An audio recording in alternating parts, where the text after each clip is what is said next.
పర్యావరణ పరిరక్షణ లక్ష్యంగా రాష్ట్ర వ్యాప్తంగా స్వచ్ఛదనం పచ్చదనం కార్యక్రమాన్ని ఘనంగా ప్రారంభించారు. పలువురు మంత్రులు, అధికారులు కార్యక్రమాలలో పాల్గొని మొక్కలు నాటారు. ప్రజాప్రతినిధులు విద్యార్థులతో ర్యాలీలు నిర్వహించి మొక్కల పెంపకంపై ప్రజలకు అవగాహన కల్పించారు. స్వచ్ఛదనం పచ్చదనం కార్యక్రమాన్ని రేవంత్ సర్కార్ తెలంగాణ వ్యాప్తంగా షురూ చేసింది. నిజామాబాద్ జిల్లా బోధన మున్సిపల్ కార్యాలయంలో కౌన్సిలర్లు అంబేద్కర్ చౌరస్తా వరకు ర్యాలీ నిర్వహించి అవగాహన కల్పించారు. ప్రతి ఒక్కరూ మొక్కలు నాటి సంరక్షించాలని ప్రభుత్వ సలహాదారు షబ్బీర్ అలీ అన్నారు.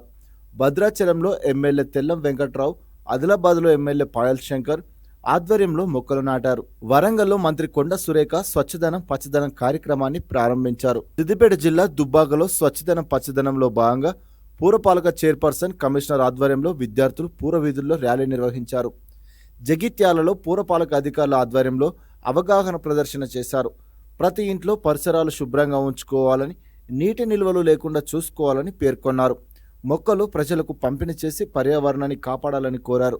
పరిసరాలు పరిశుభ్రంగా ఉంచుకోవడం ప్రతి ఒక్కరి బాధ్యత అని జయశంకర్ భూపాలపల్లి జిల్లా కలెక్టర్ అన్నారు.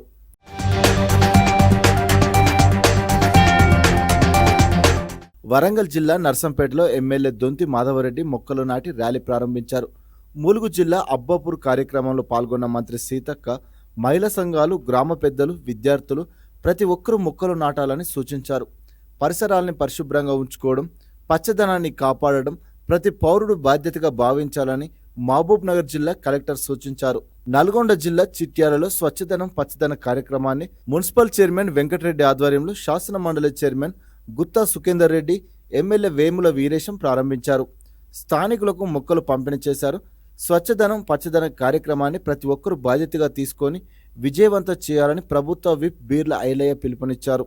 సూర్యాపేట జిల్లా ఒక్కమంతులగూడెంలో జరిగిన కార్యక్రమం మంత్రి ఉత్తమ్ కుమార్ రెడ్డి పాల్గొన్నారు.